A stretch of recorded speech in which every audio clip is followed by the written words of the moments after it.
Welcome back to New Rockstars. WandaVision's nosy neighbor Agnes is acting suspicious, but like a weirdly different kind of suspicious than everyone else is. Kind of like someone at a surprise birthday party who also clogged the toilet. Like, I can't wait to see the look on her face. Also, that dump was there before I went in. Ooh, I see headlights. So what the is Agnes's deal? Is she lying? Who is she lying to? Is she lying to herself? I'm Erik Voss. This is Rogue Theory. With me today is Marina Mastros. Hi, Erik. That was a crazy intro. I feel like that's Agnes's whole thing. It's just that taking dumps in people's houses and not telling anybody is also my thing. Yeah. Well, we got a quartet of I almost said a quartet of upper deckers, but that's not what just clogging is. That's a whole other ballgame. Say it. We got a quartet of upper deckers here because the main toilet's clogged. You gotta put it somewheres. No one knows that better than East Coast correspondent Tommy Bechtold. Hey, hello, Erik. Everything is great here. There's nothing to worry about. We're having so much fun. Help me. You have to help me.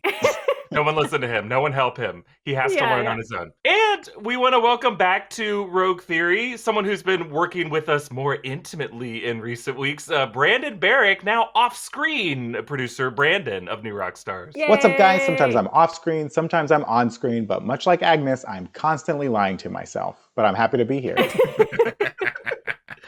All right, so the four of us are going to try to figure this out together. What is Agnes's deal? Does she have some kind of secret plan? So we went into this series almost certain that Agnes was actually the witch Agatha Harkness. She began as this nosy neighbor who seems to know more than she's letting on about Wanda. She has this off-screen husband, Ralph, who may or may not exist, may or may not be Mephisto.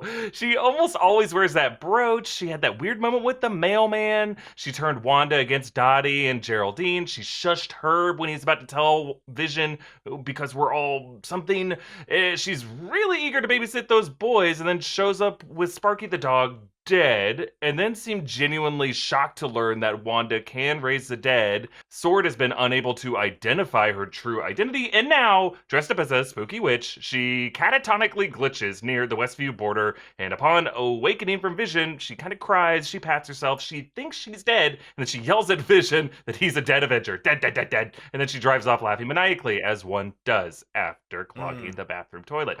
Now, weirdly, when she does get awakened, unlike other people who this happened to, like Norm, Abilash, she does not have a true identity other than Agnes. She just keeps responding to Agnes. And then when Vision found her before this, she could still kind of talk, unlike the completely frozen Westview residents. So let's figure this out, guys.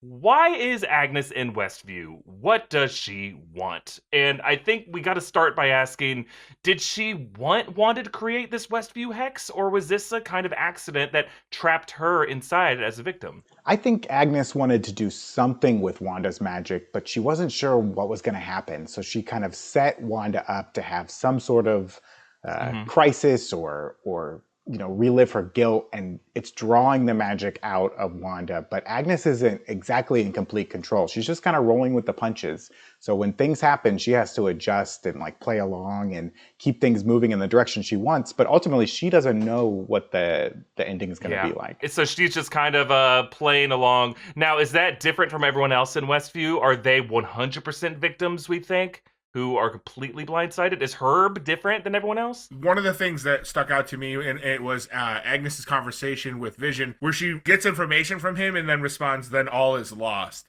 Which is just a little, like, to me, it's a little too mystical. It implies, like, just to respond that way rather than kind of like, I don't know, how a normal person in 2020 or whatever would respond. Like, all is lost is just, it to me, it implies something grander at stake. Like, she's got some sort of magical power, or at least is aware of the magical world in which Wanda is playing off of. So I like what Brandon's saying. I think I think she might be another sort of magical entity that has been trapped in here and is now just kind of playing the long game and waiting to see what she can do to get herself free, or if she even wants to be free. Maybe this is something that she encourages. So. Have you guys ever seen The Craft? Yes. Oh, yeah. Light as a feather, stiff as a board, baby. There you go. So I think this is the dumbest theory. It's the roguest, aka dumbest. So she is Agatha Harkness. That's why she still responds to her name, because it's like close enough, right? And if you guys remember in the classic cult hit, actually it's probably just like a overall successful movie, The Craft. So. What's the one thing that makes witches stronger? Like, you can be a very strong witch on your own, but what's the one thing that makes a witch stronger and her power is like bigger? Sisterhood. Friendship. Right? Yeah. A coven. Kissing. Yeah, Kissing. it is a coven. Yeah, it is a coven. But saying sisterhood is so much better and cuter. But yeah, a coven, right? So I think she is from, she was alive during Salem witch times, which is why she can't, there's no record of her, because her record of her birth would have been like a piece of paper that's like disintegrated a million years ago. And that's how she's a million years old. The Salem witch trials were. Well, just like I like that they tried to have IDs back in 1692, but like they just did laminators back then. There's one guy who's got nice penmanship writing making all the IDs. You'll get it when you get it. I want mine illuminated. God damn it. Okay, so she I think she asks, am I dead? Because she watched all of her sisters get burned to death, right? So she's like, oh shit, did this happen to me? She wants the coven to come back, because she is a witch. She has her own powers, which is why I think she's able to speak sometimes on her own and ask Wanda, like, hey, should I take this again? Like, what do you want? You're the director. Because she is a witch herself, but she's not as strong as Wanda. And so she's drawn to that energy. I think Wanda started making Westview on her own, obviously. She didn't intend to. But then Agnes is drawn to that energy because she is a witch. And she wants to keep other people from shutting it down because she wants her own coven. And I think when I might be the only person who read Kathryn Hahn's acting this way, but when Wanda says that she can bring people back from the dead, I read her acting as hopeful as opposed to fearful. So in my head, I automatically thought, oh, she now thinks she can bring her coven back, the rest of her coven that died at Salem. She can increase her circle. She can get her friends back. She can get her girls back.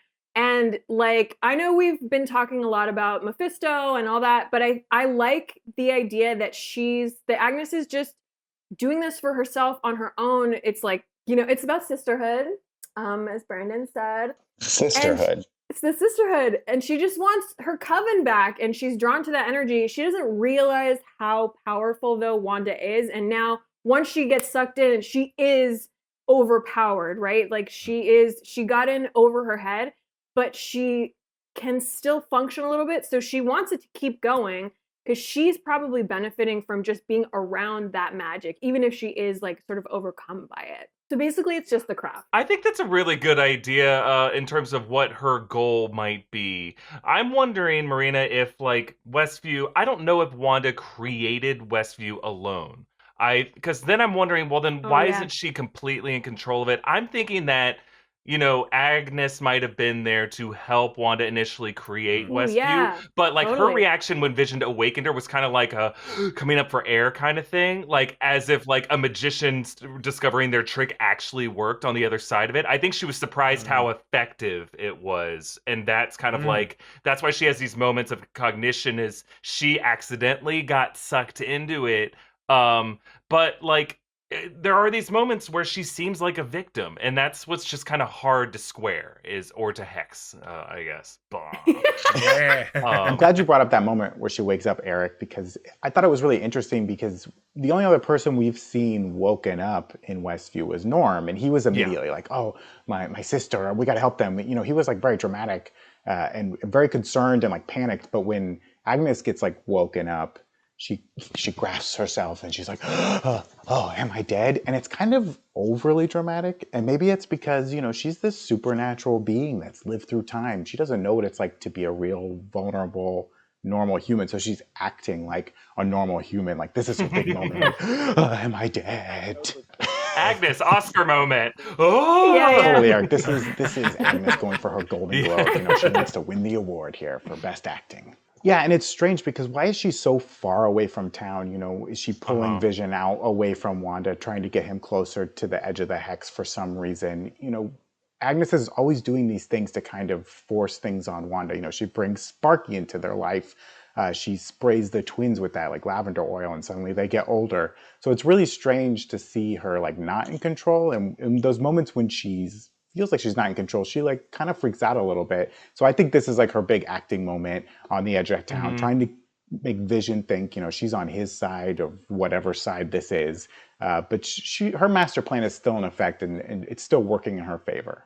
Or my friends, is the reason she reacts differently to being under when she's kind of catatonic because she's not human. Yeah. Because maybe she's an alien. Mm. Maybe she's a shape-shifting alien. You had me right before alien. There's other non-human things that she could have been, like a spirit or a ghost or a zombie. Hey, we've seen more aliens in the MCU than spirits, ghosts, or zombies. That's very true. But I'm just saying, That's maybe true. the reason that the magic affects her differently is because she's something beyond human. Beyond belief. Fact or fiction? No. We made that up. Insert like you're saying no 20 times. No. You idiot. It was fiction. That was false. You Why are dumb. you so stupid? We're on our last season of this, right? Eric, you did mention the brooch earlier. Where is the brooch? Yeah. It's been gone. That's like, what's... Broochgate. Where's the brooch? The brooch Yeah. thing is killing me, guys, because, like, most of the time we see her with it, but we don't always see her with it. When she was Kimmy Gibblered up, where was that brooch? You guys will never know how many times I clicked through all that footage, frame by frame, like, is it tucked under her big frizzy hair? Is there a lump somewhere in those spandex? No brooch! And she was acting just like she does every other time, so how important is that brooch, and why wasn't it there then? Is it not important? Maybe it's not important.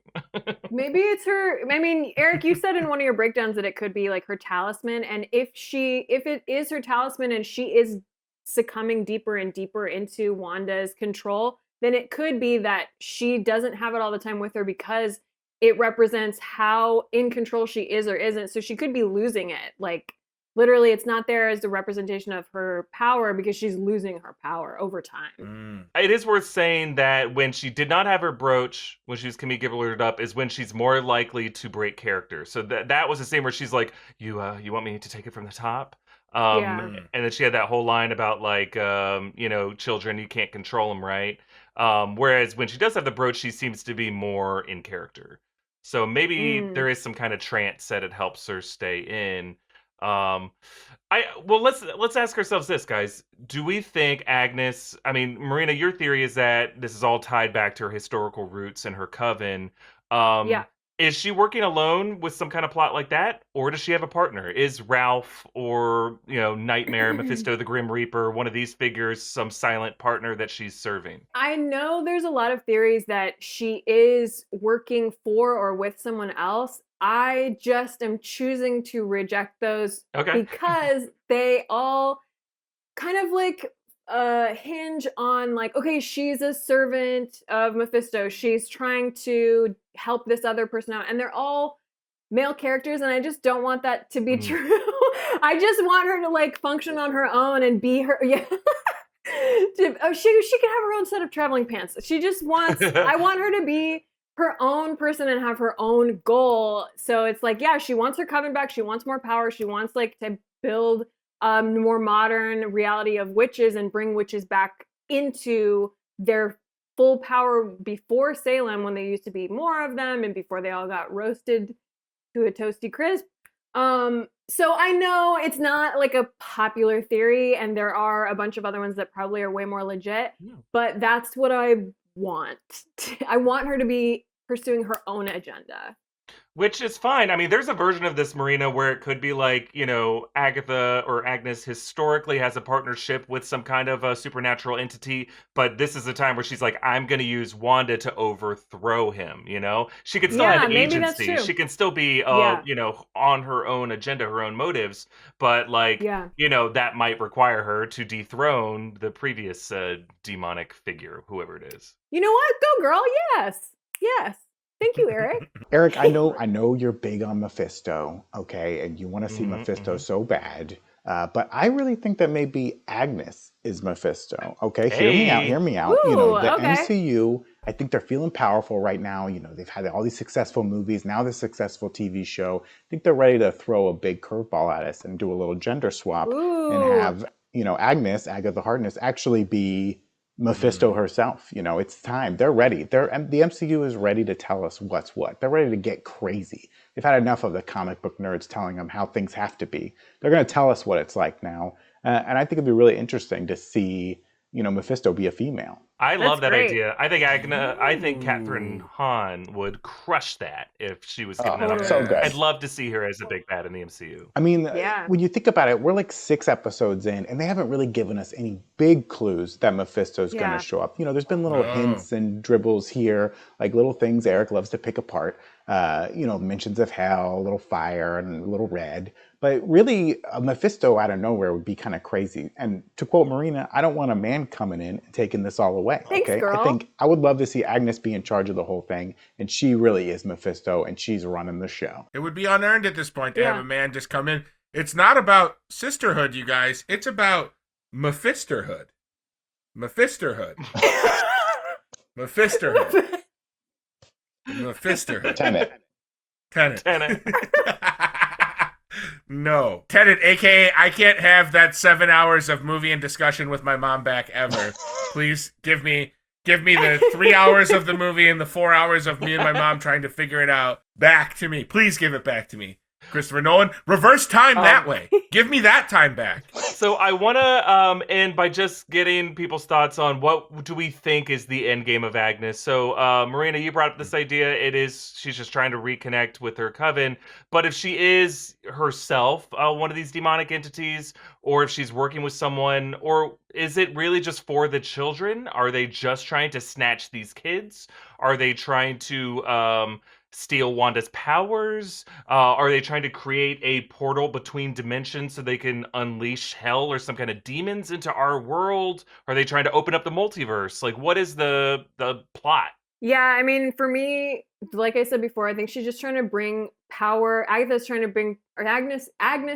bring power back to herself, to restore her original power, and to raise the overall prominence of witches, because Wanda in the MCU has been sort of a side character, and now she's the main thing, and Agnes can benefit from that. So for me, that's to raise the overall dominance of witches with power. I wonder if Agnes is trying to draw the magic out of Wanda through these kids. Like, she's using these Tommy and Billy as manifestations of Wanda's magic, and she's going to take them away.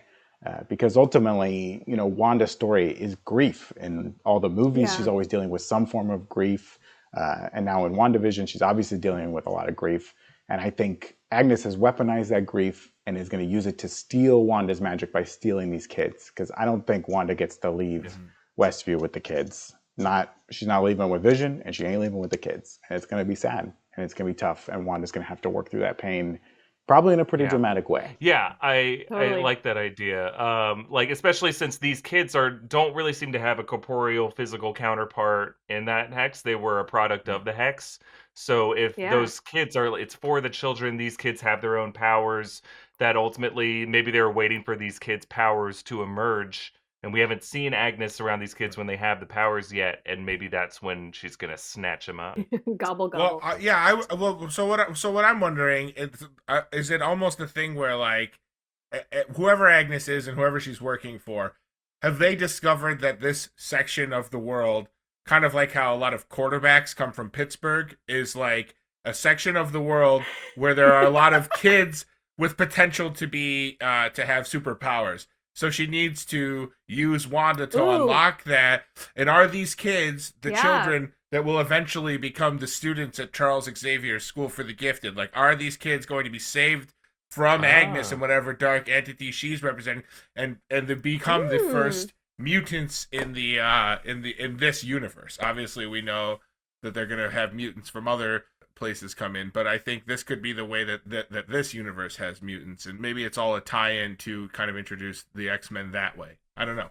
Just thought. So then you're saying that they make it past, like, somebody doesn't steal them, somebody doesn't, like, absorb them, right?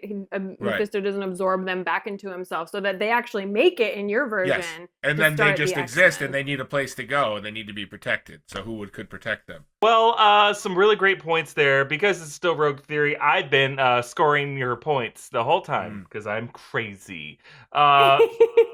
So, Brandon, I liked your closing argument there about how this might be just using these kids to manifest that magic that Agnes wants, and it being all about Wanda's grief. So you're getting 1 golden sparkle buck there. I'm a pro. Marina, you came out strong with that coven theory, and I love bringing more witchcraft in there. So you get a point.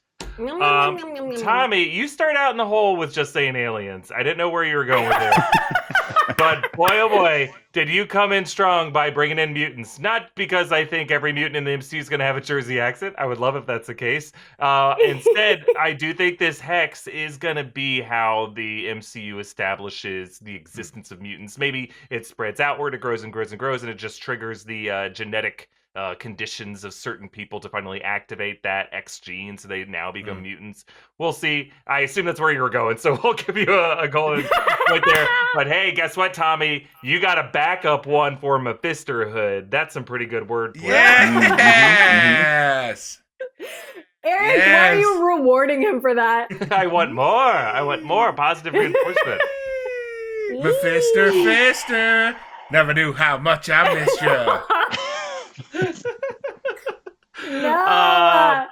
Well, the other big mystery from this episode is where the hell did Wanda get these kids for the trick-or-treating episode? We're going to ask ourselves that. But first, we want to thank some people who helped us make this episode, starting with our good friends at Blue Chew. So Blue Chew is making waves and bringing more confidence to the bedroom or to any room you want to have sex. Blue Chew is a unique online service that delivers the same active ingredients as Viagra or Cialis, but in chewable form and at a fraction of the cost. So it's not going to chew up your wallet either. There's no teeth on this one. If you're just trying to gum it down, you can do it. I think you need some teeth to chew, right? You can't just gum a chewable. I'm an idiot. You can do a lot with your gums. This is why I don't improvise anymore. Blue Chew's tablets combat all forms of ED and can help men gain extra confidence for when it is time to perform. Blue Chew is an online prescription service, so no visits to the doctor's office, no waiting in line at the pharmacy. It ships right to your door in a discreet package. Sign up at BlueChew.com, consult with one of their licensed medical providers, and once you're approved, you'll receive your prescription within days. Blue Chew's licensed medical providers work with you to find the right ingredient and strength for your prescription. Don't like swallowing pills? No problems here. Blue Chew's tablets are chewable. Blue Chew's tablets are made in the USA, and it's cheaper than a pharmacy. So if you could benefit from extra confidence when it's time to perform, visit BlueChew.com for more details and important safety information. And we got a special deal for our listeners. Try Blue Chew for free when you use our promo code ROGUE at checkout. Just pay the $5 of shipping. That's BlueChew.com, promo code ROGUE to receive your first month free. And we thank Blue Chew for sponsoring this episode. We're also going to thank our friends at Stereo. So New Rockstars is excited to be partnering with the app Stereo on 3 new weekly live shows. All 3 shows are on the Stereo app live, and you can download Stereo for free at stereo.com/newrockstars. On Mondays, our editors are dissecting some of their favorite moments from the week of videos. On Wednesdays, Philip and I go through the week of entertainment news. On Fridays, Jessica Clemens and I do our live Inside Marvel WandaVision after show that you can hear hours before it appears on YouTube. In that show, Jessica and I stick around and answer more listener questions. Last week, we got to interact with a lot of listeners from all over the world, answering questions, hearing your theories, and we love doing that Q&A so much, you're gonna see it on YouTube much later. So you get to be a star by joining Stereo and talking with us. You're gonna get some screen time. So you can access all these live shows, share your questions and theories, and interact with us in real time by downloading the free Stereo app at stereo.com/newrockstars. That's stereo.com/newrockstars. And we want to thank HelloFresh for sponsoring this episode. HelloFresh is America's #1 meal kit. HelloFresh cuts out stressful meal planning and grocery store trips so that you can enjoy cooking and get dinner on the table in 30 minutes or less. HelloFresh's Easy Eats offering has tons of quick and easy easy meal solutions, low prep recipes, and quick breakfasts and lunches that are perfect for a busy schedule. I use HelloFresh. I really appreciate the speed and efficiency of it. We're super busy right now, pumping out all these WandaVision videos, so I don't have a lot of time to shop and cook, and what spare time I do have, I don't want to waste. So HelloFresh gets me everything I need for a delicious meal. No wasted time wandering dazed through the pantry like someone on the wrong side of Ellis Avenue. Hey, HelloFresh offers the flexibility you need with customizable orders every week. You can easily change your delivery days or food preferences and skip a week whenever you need. Do yourself a favor and help support new Rockstars by checking out HelloFresh. Go to HelloFresh.com/10Rogue and use the code 10Rogue for 10 free meals, including free shipping. That's HelloFresh.com/10Rogue and use the code 10Rogue for 10 free meals. All right, back to WandaVision, knuckleheads. The first 5 episodes were very clear about something. Westview is for the children, yet it is devoid of children. Vision even called it out. Billy and Tommy seem to be the first kids to pop up in this town. But in episode 6, the Halloween episode, Wanda filled this place with kids. Pietro asked her about the kids specifically. He got this interesting look on his face, suspecting that these kids might have just been asleep in their beds in Westview, not woken up until now. But Wanda never actually answers his question. She just kind of acknowledges that her hex over all these people is wrong. So what changed? Where did Wanda get these kids? Just the question. Yo, where did she get these kids? Where did she get all these kids from? Central casting? Yeah, central casting. Eric, I don't want to make everyone uncomfortable, but when a Wanda and a Vision are very much in love, there is a way they can express themselves. And if that love and expression is successful, instantly Wanda will become pregnant and will have a child within 24 hours. Those children, those so twins. Are you saying she rapidly shat out all 100 kids? Well, I wouldn't be that crass, Marina. I would say she birthed through her glorious birth canal 1,000 children. No, I think they were probably all under a spell. They were probably all sleeping, and then once I think Wanda's big thing is when she becomes aware of other people's awareness, she makes adjustments, right? Like whenever she's under threat of the jig being up, she adjusts things. So she got called out for the fact that there are no children. So a part of her, that's not participating in the moment TV show element woke the other children up, and they got up from their beds, put on Halloween costumes, and made mischief. In this version, you're saying that, so maybe it's been like 72 hours that the Westview Hex has been operational. Yes. So do you think those kids that they were just like laying in their beds in this Westview town as reality was warping around them? I think they were frozen in time the way that the neighbors in the outskirts are. I think they were kind of just in like in Sleeping Beauty. Yeah. Yes. Yes. Just like Sleeping Beauty. My favorite. Of all the Disney films. Tommy, and this, are they pissing themselves getting bed sores? Yeah. I don't know how much time you guys have, but I believe that the magic slows down their physiological needs as well. The way that the Cap was able to be preserved in ice all of those years without needing nutrients. He simply frozen in time. Do you guys want to know some? No, go ahead. No. I definitely want to know. Based on what you're about to say, I'm guessing it sounds like it's gonna be horrific. So do yours, but then I'll tell you after. I think probably part. No. I think part of the like frozen in time element of the magic also means that like their hearts probably aren't beating very fast, and they're not like digesting and in need of nutrients as fast. They're moving super slow, almost the opposite of the speed that Pietro has. Time is slowed down to where minutes can take hours. Much like me getting this point across is taking too long. It's now way too long, whereas it could have been much shorter. Okay, but Tommy, like you, I've been on New Rockstars long enough that I like to include real science when it's applicable, real life, real world science. And Tommy, you're not wrong, because there is a salamander, and I believe it exists in China. Someone fact check me, but I watch a lot of nature shows. There is a salamander that hibernates and slows its body down, and it stops digesting, it stops using the restroom as a salamander, a little tiny salamander restroom. Excuse me, I need to go to the potty. Anyone in here? Yeah. And it shuts down its body and it can stay like in that hibernative state for years.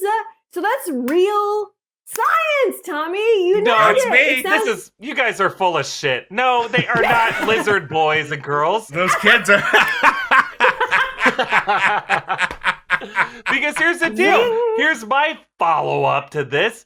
Why wouldn't she just puppet these kids to be awake from the get-go? Why would she be like, you'll stay in your beds until I need you? Maybe it's harder for her. Maybe it requires more concentration to control all of those people. I mean, are there kids in Eastview? You know, is there some sort of weird, like, Shelbyville, Springfield thing where, you know, Eastview hates Westview? Yeah. It's Pawnee and Eagleton. Yeah, she's like, those pieces of shit. Beat capital of the world, Shelbyville. You know, maybe if Eastview is real, Wanda, like, pulled these kids out of Eastview and had them, like, walk into the hex. You know, maybe that was that alarm going off in that one episode, was all the kids running into Westview. Like, she's some sort of, like, Pied Piper and called the kids into the town. Like in Hocus Pocus. In some sort of weird way. Yeah. Westview is like a retirement village. No kids allowed there, but Eastview is a family town, so they got a Chuck E. Cheese and everything. There's also the idea, you know, they've established that, like, Wanda can transfer matter from one thing into another thing. So maybe these kids running around in this Halloween episode aren't really kids.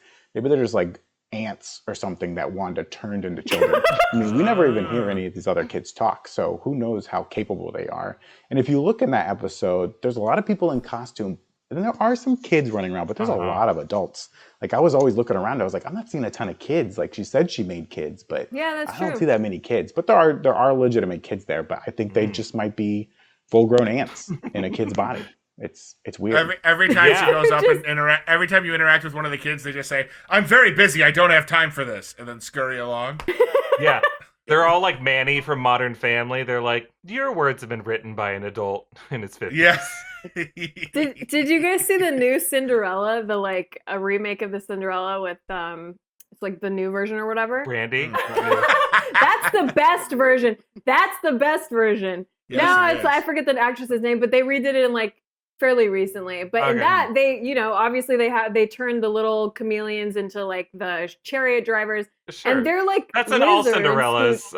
Marina, the rats and birds in the first one. Okay. Have you guys seen Cinderella at all ever? No, but they deal with the fact that they turn an animal into a human, and so none of those people can like talk really. They're all kind of stupid. And at first, if you ask the chariot driver a question, he's just like, Help me! Lizard! Help me! Help me! Oh my God. My skin exploded! You guys remember that nightmare fuel? You guys remember that? That's a very good point. I think we're getting closer to it because Brandon, you have a good point there about how the adult to kid ratio is way off. Like on Halloween, you need one parent or older sibling to walk the kids around. All of these families seem to have like the parents there, the uncles and aunts, the grandparents to their one kid who's walking them around. Yeah. And then there's a bunch of teenagers, and it also looks like it's 1 p.m. Erik, I have a different like answer to why she didn't pull in any kids before. I think it's because she knows it's wrong. She said it's wrong in this episode. And she feels bad doing that to children all the way up until what, like Brandon said, she got called out for it. So she was like, okay, shit, like I finally have to do it. And I asked my friend Frank Moran for help for this, and I think he's right about what he thinks. He says that Wanda is a Nexus being, okay? And Nexus beings have the ability to affect the universal time stream. So his idea, and I think he's really right, is that when Brandon says she got called out for it, because she thinks it's morally wrong to do this to children, she reaches through to another parallel universe or another version of herself and yanks through children from a different dimension. And that's how she got her own children. So, because for herself, Vision never died. She gets to live this happy life. So she just reached through to this parallel universe and she was like, those are my kids anyway. I'm just going to borrow them. And so she did that for the children too, because she's like, well, shit, I don't want to like be terrible to these kids. It's morally wrong, but like those parallel universe kids, they're all gonna die in an asteroid strike in 2 years anyway. She Rick and Morty them from another universe, essentially, right? Yeah, so she pulls them in because she has that ability as a Nexus being. Well, trash children from a trash dimension. We're doing you a favor, kids. Yeah, they're gonna get hit by an asteroid anyway. You know, there's a lot of talk that there was like a Spider-Man 3 set photo where there are flyers of like Mysterio was right, you know, and then there's also just random flyers for missing children, and it's like, well, we just had the blip. Are we doing another missing kids plot? Maybe that's like from another dimension, and that's where those kids were taken from, Marina. Yeah. Also, if you guys ever see Missing 411, it's a documentary. It's crazy, and it's not necessarily about aliens, but it is how people go missing. And it's like, you watch that, and the only answer is that they got sucked into a parallel universe. It's nuts. That's the only answer to all of life's questions, as far as I'm concerned. Now, I want to ask you guys, I mean, the theory that I just kind of barfed out in the breakdown was that these kids might be dead, that these might be the spirits of children, because it is All Hallows Eve, you know, that's when the spirits walk the earth. Is that too dark for Disney Plus? No, I think especially if they get a second chance at life temporarily, and it's a fun holiday, and it's Halloween, so like that is when spirits would be the most active. I actually do think that part of the reason the kids have come out, I think all of the supplementary magic, not to blend 2 points together, I think she's getting help. I think she's getting magical reinforcements from Agnes or something else. I think the children, you know, in the comic books, Wiccan and Speed, Wanda gets them from making a deal with Mephisto, right? Isn't that basically how the kids are come to be? Yeah, like unknowingly. She kind of just... Yeah, the kids just appear, and then it was like Master Pandemonium puppeting them, and then later it was like, no, these are pieces of Mephisto's soul. Comics are weird, guys. They never... Right, but so, you know, it kind of what the MCU does is take like really weird comic points and then make them like simplify them and not make them as weird. So maybe every child, including Billy and Tommy, are all put there by Agnes or put there by some other, you know what I mean? Like there's another force that is kind of like filling in the gaps that Wanda can't control or doesn't control. You know, the things about Westview that throw people off. There's another someone or something that wants Wanda to continue this is helping her. And maybe the children are manifestations of that. Yeah. Those are Agnes's 14 children back from 1412 or whatever, back when you used to have 13 kids. Yeah, I wish we could get back to that.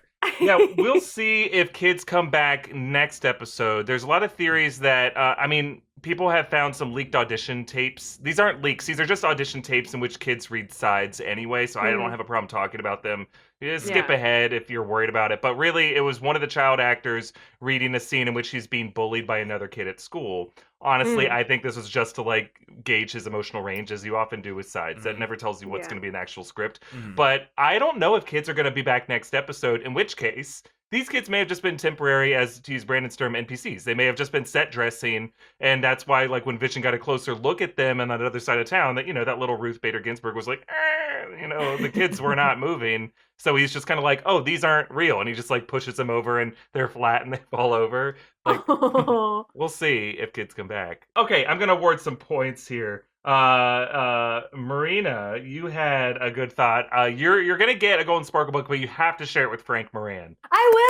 Yay, Frank Moran! Job, Frank. I love Frank Moran. Tommy, I will give you a point for the in-pain lizard driver. Kill me. So you were not tied up. Tommy's got 3 points. Tommy's in the lead. Damn it! But it's still anyone's game with rogue questions. So we got one question. Disney Plus has announced a slate of European-focused content for the Surface when it launches in those countries. So I want you three to pitch me on how you would make The Mandalorian or WandaVision more inviting for a European audience. If you're going to make a European version of WandaVision, they'd have to have an episode that was like a panel show where like 6 people from the MCU go on and tell stories, some of them real, some of them fake, and everyone has to guess which story is real, and they award points, but it doesn't really matter. And the show's called something like Too Many Stones in the Infinity Gauntlet. Yeah, they love panel shows in Europe. I don't know why. They're not funny. Oh my God, get them. Yes. Get them. Yes. It's The Mandalorian, but instead of going around on spaceships everywhere, it's just trains. It's very efficient, very quiet. You get a Euro pass everywhere. It just goes all around the universe. And most of the show is just people quietly reading. That sounds trains. European to me. It is. They go on trains everywhere, man. I have a great picture of me on the Ural next to a little Asian man who is so uncomfortable because these trains are so small and I'm massive. And he's just sitting next to me so unhappy. And my friend, instead of, helping the situation, just kept taking pictures of us sitting next to each other. So that's a happy memory. Not good for the show necessarily. Let's see. How do we make this European? Oh, this is so easy. Just uncircumcise all of the male characters. Get them. Yeah.